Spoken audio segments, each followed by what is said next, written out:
So today we're going to talk about Indiana Jones and the Dial of Destiny, right? Harrison Ford. I mean, what can go wrong?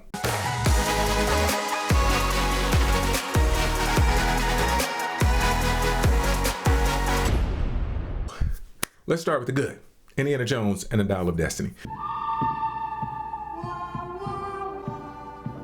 So, got Harrison Ford, right? Harrison Ford is the man. He's been around forever, solid actor. He's done so many blockbuster films, it's ridiculous.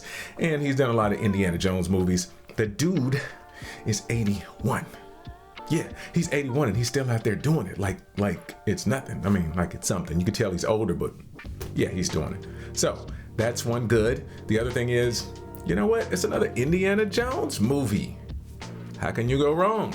Also, you got some diversity in there, which is really cool. Okay, I'm always a fan of that. One of the other good things is like at the very end of the movie, it kind of pulls the pieces together, and the very last scene is like really kind of emotional. The acting, the directing on that, I would say pretty amazing for a closeout for an Indiana Jones film.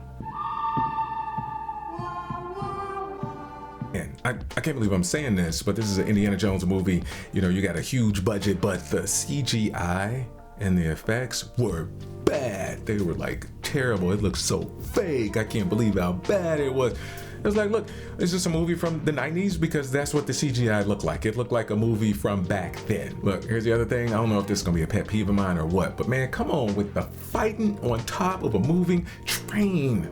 Like, why we gotta see that in all these movies, right? That is just unbelievable. It's phony, it's fake. Like, it's a moving train, and you know, trains are already moving super fast, and then they're, you know, on the rails, so they're going like that too, and then, you know, the wind is blowing. It's hard to stand up and even walk on a moving train, let alone fight. And then people don't slip and fall off. No, that doesn't ever happen. It's like, cut that out. That is unnecessary. We don't need to see it. I don't know why movies keep doing that. Like, who's out there saying, I can't wait to see a fight on a train? I want to on a train.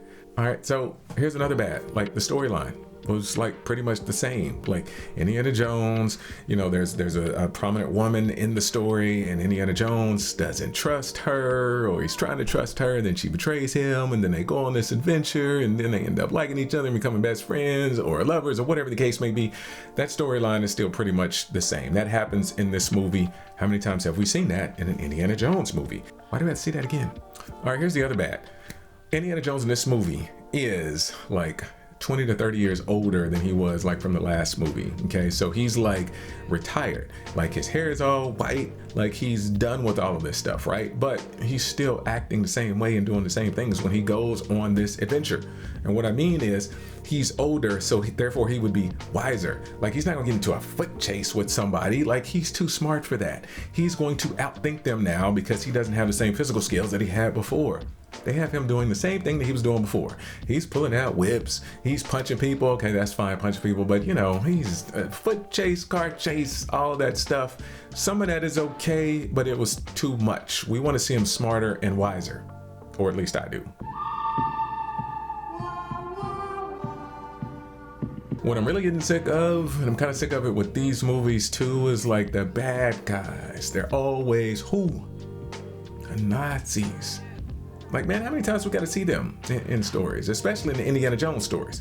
I understand the time period, but man, come on, man. I'm tired of seeing the Nazis. Yeah, we know they were bad. Like, you know, most people hate them for the things that they did. Yeah, they were evil. Okay, cool. How many times do we have to see this story play out in the Indiana Jones films over and over and over? So I'm like, again, give me some more originality. It's just too easy to like hate those guys. But I'm talking about the storyline again, okay? Reason why it's ugly is because it was too predictable. Like, you could predict everything that was gonna happen, and you don't have to be a genius, or you don't have to be a filmmaker like I am, you know, a writer. You could predict what was gonna happen if you had seen like one or two of the previous movies. Like, you just know. Like, again, there was not enough originality in this story, and I don't know why. I expect more, and I expected more for this film. I was excited for it. So I would suggest you do not rent it. Wait for it to be free on Amazon Prime or one of these other services, okay? I rented it, and unfortunately, like I was disappointed. So on a scale from a 1 to 10, I would probably give this like a 6. And that is like really pushing it. Okay. So anyway, that's the good, the bad, and the ugly for Indiana Jones and the Dial of Destiny. Like I said, if you watched it, let me know what you think in the comments. Make sure you like and subscribe. And until next time, I am Lad. Holla.